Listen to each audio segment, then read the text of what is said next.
That's why I'm here, and that's why you are seated there. I'm begging before you came into this house.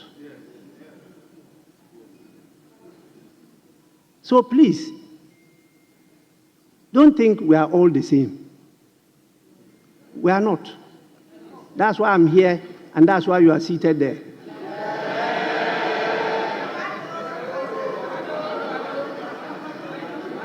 Please, Minority Chief, you may continue. Speaker,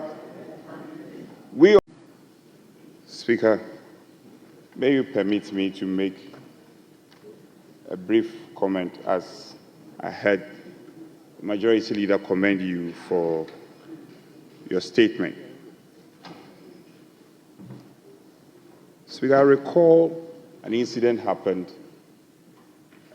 and it's related to me, and I had come under the appropriate orders to seek your intervention. And I recall, so I will respect, your feedback was that the lady in question was going to be invited by you. It's a different matter, yes. I am a bit taken aback that I've still not heard anything from you, and it's quite worrying. I'm only bringing it to your attention. I am unable to comment absolutely on the statement you made regarding our dear colleague. Many of us have spoken on the subject matter outside this chamber. But once the Speaker has spoken, it brings finality to it. We are hoping we can bring this matter to a close. I'm hoping we can bring this matter to a close. But I'm taken aback that mine has taken close to 3 weeks. The Speaker had assured that we will engage the two of us. I am reliably informed the lady was invited. I was not invited. Speaker, I'm just bringing this to your attention. But I will leave the decision in your bosom. And you are experienced and clothed with the powers to guide this House in all matters. So I will just bring this to your notice and hoping that we can bring finality to it. Yeah, that notwithstanding, Speaker, no.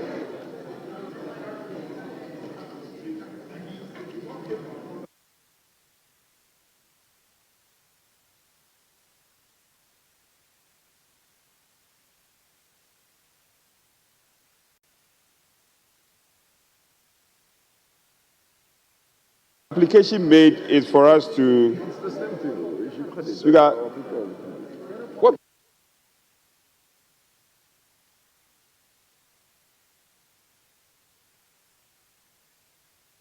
Speaker, on this occasion, permit me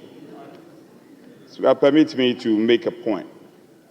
And ordinarily, I would not speak to her, because I thought in this House sometimes emotions go high and some comments are made. But on the said day, when the supposed comment was made, our colleague also made a very damning comment. No.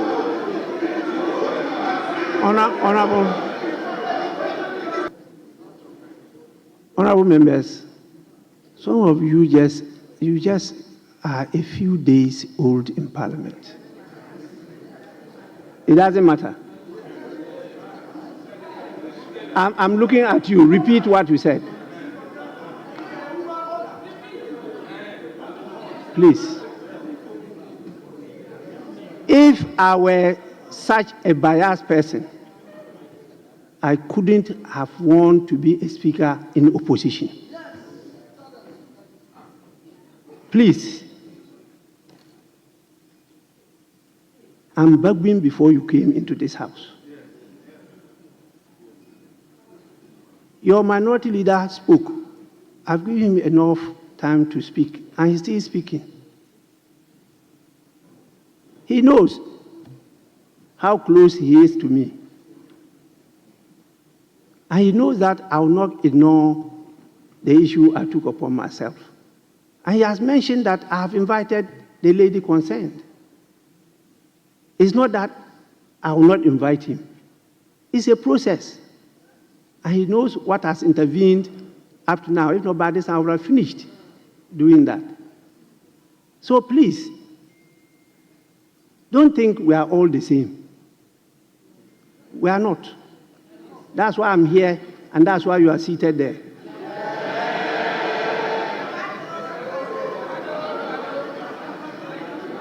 Please, Minority Chief Whip, you may continue. Speaker, we on this side we will continue to respect your authority. Speaker, where we have dissenting views, we'll make those views, we'll pegate those views with the greatest of respect to you. We will not show any disrespect to you. Where I only made a point, and I'm sure, Speaker, you have taken good notice. On the other matter, I felt our colleague, the Honorable Murtala, made a point ascribing some allegations of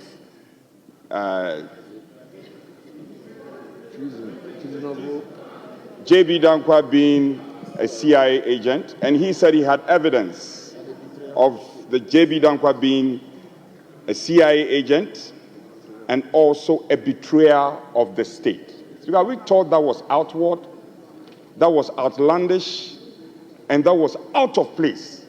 And it's not parliamentary, but we felt that on this note, we want to make a formal complaint. Because on our side, we want to make a formal complaint to your side, that this should be investigated. The records reflect. Once this is investigated, we should get to the bottom of this, too. It's quite unfortunate we've allowed this to go, and we are not commenting about it. Nobody is attempting to draw parity. No, it is not an attempt to draw parity. The Honorable Dr. Ezanoto knows how we on this side respect her. I respect her a lot. But Speaker, the allegations thrown at J.B. Dankwa cannot be wished away. Speaker, we will pray your wisdom on this matter, and we should bring some finality to it. And I make that point strongly, that it was unparliamentary comment and was totally unnecessary, that it should be expunged from the records, and the Honorable Murtala should be called, should answer some questions, reasons why he made those allegations against J.B. Dankwa. Yes, Majority Leader. Indeed, with all due respect,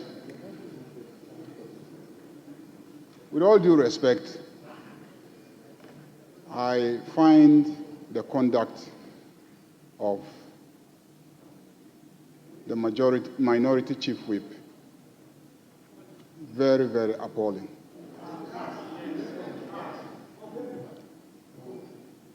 Mr. Speaker, a matter of such grave national significance occurs, and you come, you make a statement, you apologize on behalf of the House to the family and our honorable colleague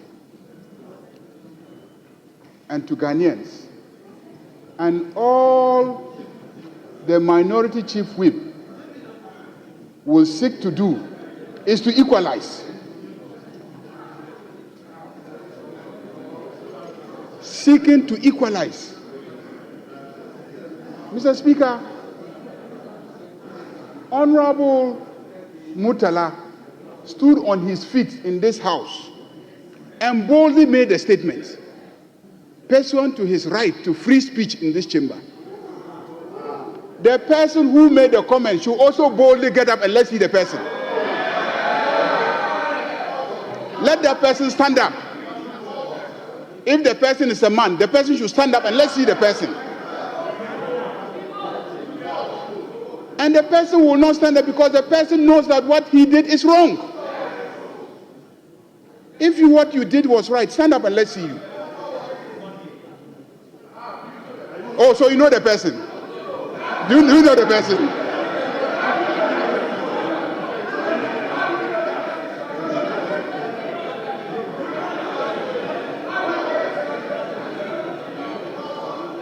Mr. Speaker, I think what the minority chief whip has done is most unfair. If you have issue with what Murtala said, please come properly. Not to use this occasion when the Speaker has so beautifully apologized to this country and to our honorable colleague. Then you try to bring in a statement that Murtala boldly and confidently made in this House, defended it, established that it was written by authors. He cited the authority for what he said. Meredith, you haven't gone to read the book to come back and tell us that the author didn't say it. You haven't done that. And as a member of parliament, he is free to express his views in the chamber, openly and confidently. Not to do this disgraceful thing that was done that day. Hide and then shout and malign somebody for nothing. And when we seek to correct it, you want to politicize it. You want to equalize. Is this the occasion to be seeking to equalize? Honestly, I find this most unfortunate. Please, it's most unfortunate. Let me assure you that indeed some serious investigation is going on. And like I said, the full weight of this side of the House will be brought to bear on the work of the Privileges Committee. So, Minority Chief Whip. Speaker, I think my respected and majority leader should know that we will not do anything to undermine the authority of the Speaker. I only sought to bring a matter to the notice of the Speaker. And it's important you don't mix the two. It's important you don't mix the two. I thought at that time the matter should have brought to the notice of whoever was presiding then. It was not done. It's not too late. We can also bring it to the notice of the Speaker and say that this was done, these comments were made, and these comments were not parliamentary. I don't see anything wrong with this.